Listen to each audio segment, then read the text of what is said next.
Shalom Ubracha, nous poursuivons avec la deuxième Mishnah du deuxième Pérec de Masechet Kilayim. Nous avons vu dans la première Mishnah que lorsque on veut semer un champ qui fait un bet CA par exemple, 50 amot sur 50 amot, et nous avons une quantité de 1 CA de blé ou d'orge que l'on veut semer. S'il y a d'autres graines à l'intérieur qui sont mélangées, nous avons un problème de kilaïm et on ne pourra pas semer le tout puisqu'il y a ici deux espèces, mais à condition que la quantité qu'il y ait de cette autre espèce dans le blé, donc il y a de l'orge avec du blé, à condition que l'orge soit plus que 1/24e par rapport, ou à partir de 1/24e par rapport au blé, c'est-à-dire un quart de cave pour un CA de blé, puisque dans un CA il y a 6 cabines, donc un quart de cave c'est 1/24e, et donc lorsque nous avons ce rapport de 1/24e d'une autre espèce dans le blé, nous avons un problème de kilaïm, il faut diminuer, enlever une partie comme nous l'avons vu dans la première Mishnah, puisque ce kilaïm, ce mélange, je ne veux pas en vérité le semer. Donc Minatora, ça s'annule dans la majorité. Les Khamim ont dit malgré tout, comme il y a Maritaïn, tu dois enlever une partie de cette orge pour pouvoir semer le tout.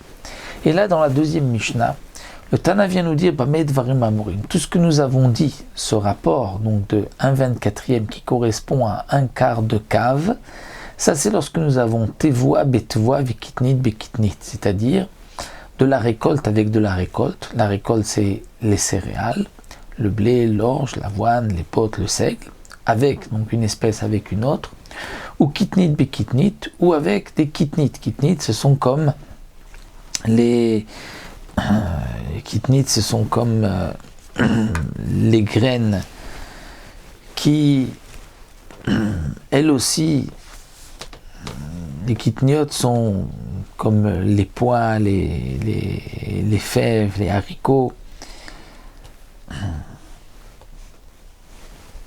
Ce que l'on sème dans la récolte et dans les kitnites se mange aussi. La tevoa, le blé, on le sème, mais le blé, on peut le manger. Les kitniotes aussi, un petit pois, un haricot, on peut le manger, c'est ce qu'on va semer. C'est ce qui est appelé kitnit, c'est la division de tevoa et kitnit. Donc tevoa, betvoa, kitnit, bekitnit, ou tevoa, bekitnit, ou kitnit, betvoa, n'importe quel mélange, nous avons ce rapport de 1/24e pour donc un CA d'une autre espèce. Et le Tana continue, il nous dit Behemet Amrou. En vérité, on a dit Zeronegina she'enan nechalim. Si nous avons des Zeronegina, là c'est la troisième espèce, c'est-à-dire ce sont des graines de légumes que l'on plante dans des jardins potagers. Comme nous explique le Mefarshim, là ce sont des graines qui ne se mangent pas, comme par exemple les graines des radis, les graines du navet. Ces graines-là ne se mangent pas, mais on va les semer pour obtenir un fruit. C'est ce qu'on appelle les Zeronegina. Les Zeronegina qui ne se mangent pas, chez Nanechalim. La tvoa, les kitnit, même la graine se mange. Mais les Zeronegina qui ne se mangent pas, eh bien, là, si les Zeronegina se sont mélangés dans la récolte ou dans les kitniot, alors mitztarfim, echad mesrim verba benofel ebetsea vont aussi s'associer lorsqu'il y a 1/24e qui s'est mélangé dans un bet CA. Mais attention, ici ce n'est pas le même din, nous explique le Barthénora, parce que les Zeronegina, étant donné qu'ils sont plus fins, généralement pour semer un bet CA, il nous faut moins que un CA qui fait 6 cabines.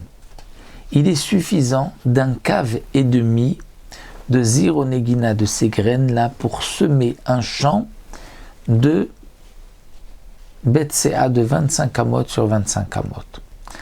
Donc, nous explique le Barthénora, le rapport de 1/24e doit être aussi proportionnel à ce mélange.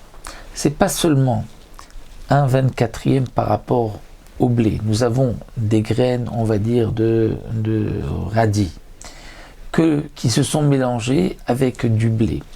On ne pourra pas dire que c'est le même le shiur, puisque le blé c'est un BCA, donc 1/24, nous avons dit un quart de cave. Là, on ne dira pas que c'est un quart de cave, 1/24. Pourquoi? Parce que les zéro negina, pour semer un champ d'un BCA, il leur faut 4 fois moins, puisque le blé c'est 6 cabines 1 CA pour un champ de 25 amot sur 25 amot, alors que zéro negina, il suffit un cave et demi, donc 4 fois moins. Donc si c'est 4 fois moins, donc dans le mélange aussi, même s'il y a 4 fois moins, donc 1/16e de cave, puisqu'on avait dit pour le blé et l'orge, un quart de cave pour un BCA, puisqu'ici, pour les zéro-guina, on a besoin de moins pour semer, donc un quart, en vérité, d'un quart de cave. Donc c'est 1/16e. S'il y a 1/16e et qui correspond, nous dit le Barthénora, 1/16e, ça correspond à un œuf et demi de zéro negina qui se mélange avec donc un BCA de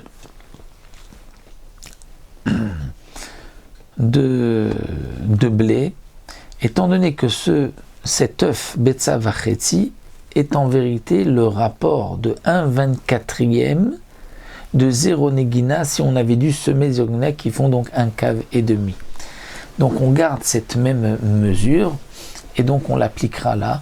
Donc même s'il y a 1/16e d'un cave de 0 negina pour du blé, il faudra diminuer. Rabbi Shimon Omer Keshem Shamru Lachmir Karamru Lakel, Rabbi Shimon nous dit de la même manière que on a dit que pour des graines zéro negina qui sont des graines très fines, et donc il y a moins besoin de zéro negina pour semer un betsa, et donc on a dit l'achmir que même s'il y a un quart d'un quart, donc 1/16e de cave, eh bien on devrait être memaet, eh bien kachamrou leakel. De même, si les graines pour semer un BCA ont besoin d'être plus grosses, plus que ce qu'on a besoin pour le blé, donc pour semer un champ qui fait 50 amot sur 50 amot de blé, on a besoin d'un BCA, donc 6 cabines. Si c'est 0 negina, on n'a besoin qu'un cave et demi. Eh bien, si c'est du pishtan, du lin, étant donné que le lin, les graines sont très grosses, eh bien, on a besoin de beaucoup plus. On a besoin, dit le Barthénora, de 3 CA, donc 3 fois plus que le blé. Eh bien, là aussi, si il y a des grains de lin qui se sont mélangés avec un BCA, donc de blé, donc un CA de blé, qu'on va semer un BCA, eh bien il ne nous faudra pas un quart de cave, mais 3 fois plus, donc 3 quarts de cave de pishtan pour un CA de blé. C'est ce que nous dit ici donc Rabbi Shimon, de la même manière qu'on a dit l'achmir, que quand les graines sont plus petites, donc même moins, c'est un mélange, donc karamrou lakel, on va être mekil, et le pishtan, batvoa, mitzarefet, echad mesrim, verba, benofel et betsea, le pishtan, donc le lin, dans la récolte, va se rajouter, va s'associer, va donc interdire le mélange lorsqu'il y a un 24e de ce qu'on a besoin de semer pour un BCA de pishtan, et puisque pour un BCA de pishtan, on a besoin de 3 fois plus que le blé, puisqu'on a besoin de 3 CA, donc là aussi dans le mélange, s'il y a 3 quarts de cave pour un CA de blé, ceci est considéré comme un mélange. Et donc il faudra le diminuer comme nous l'avons vu. Voilà pour cette deuxième Mishnah.